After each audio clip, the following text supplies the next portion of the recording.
What's up, people of the world? My name is Jay, and welcome to another edition of Sleight of Hand 101.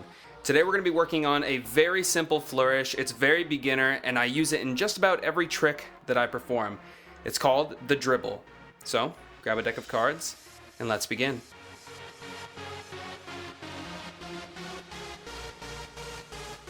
By the end of this video, you'll be able to perform a dribble, just like that. I'll show you from another angle. So let's see how it's done.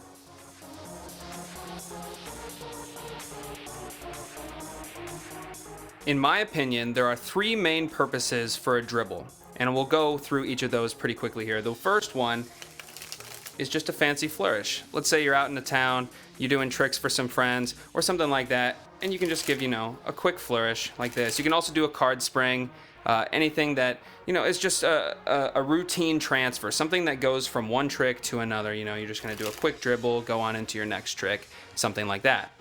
Now, another way you can use the dribble is if you're mid-trick, or if you're using, or if doing a trick just in general, and you want to get a card from the center, or any sort of thing like that. Let's say they've lost their card in their deck or something like that. You've lost their card somewhere in the deck, and you just want to show them, hey, look, all the cards are normal, your card is lost, I'm holding no breaks, etc., etc. Now, the last reason to do a dribble, and a lot of people don't realize this, is it really does air out your cards. It's good for the flexibility and breaking in your cards. If you just buy a new deck, it's good to get a few dribbles in there. It's good to get a few, riffle shuffles and stuff like that. But I like to dribble the cards, airing them out. Let's say you spilled some water on them. This is a good way to air out your cards as well. So those are the three main reasons you want to use a dribble.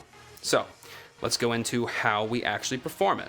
Now, the main focus behind the dribble is hand placement and pressure. So we're going to go ahead, and depending on where you hold the cards, I hold the cards in my left hand, so I'm going to dribble in my right hand. You're going to hold the cards like this. I don't actually know the specific name of this grip, but your thumb is going to be pretty much dead center on the bottom. Okay, and you have your three fingers, not your pointer finger, but the rest of them on the side of the card. Now, on the side of the deck. Now, right off the bat, you want to notice that there's not a whole lot of space on the tips of my fingers here, just a little bit. And that's very important, because when you are dribbling, you don't want your whole hand over it. Otherwise, the cards are going to flail all over the place like this. So you want to get kind of on the tips of your fingers on the side of the deck like this. Your pointer finger is going to come in here to apply pressure later. So you're in this way. With your left hand, you're going to hold it out in a straddle catch. Now, a straddle catch this is your straddle grip. This is dealer's or mechanic's grip. When you're in straddle grip, you're basically combining your pointer and your pinky finger to hold the cards together. You don't need your thumb. You honestly don't even need, if you have the finger strength, you don't even need these two fingers. But this is your straddle grip. So you want to hold it in straddle catch, pretty much the hand position like this, so that when you dribble in, the cards don't fall anywhere because they're trapped in between your fingers like this.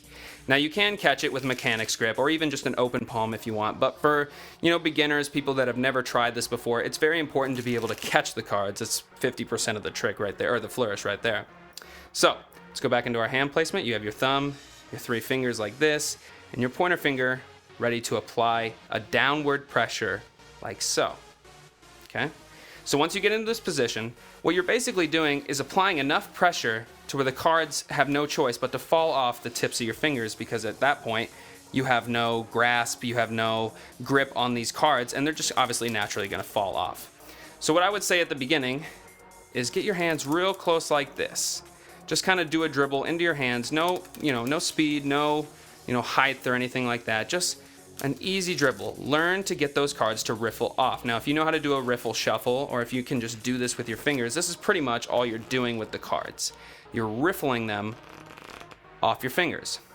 When you apply that pressure with your pointer finger, you're actually applying a lot of, strength from your palm here, because you're bending the cards with your thumb and with your fingers and your middle finger over here. Now, if you were to be all like this, you'd really feel that pressure right there. There's a lot of strenuous activity going on right here, right on the base of your palm. So when you feel that, you're doing it right. Practice doing this first. Just practice riffling off the cards and trying to get them as smooth as possible, one card at a time. Now, a lot of you guys are probably going to do big chunks, okay? Just big chunks like this. And that's fine. That's how I started out. That's how you're going to start out. But you're going to want to learn how to go one card at a time and to riffle them off. And like I said, it takes a lot of pressure. It'll be strenuous here. A lot of pressure with your pointer finger and then bending the cards inwards with this hand. So you need a lot of hand strength for this. Not a whole lot, obviously, but you do need some. Now, once you've done this a billion times and you've got it nailed down, you can get the cards riffled off one by one. You're going to want to go for some height. You want to go pretty slow, not too high off your hands. Just take your time. And then once you get good, you can start bringing up the pressure and bringing up the distance.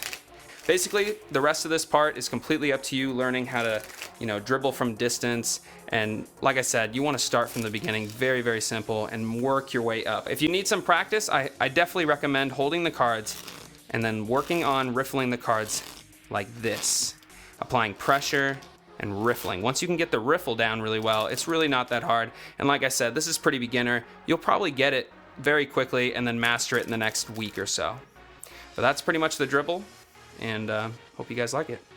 Thank you guys so much for watching. I really hope you learned something. And if you like this video, please hit that like button.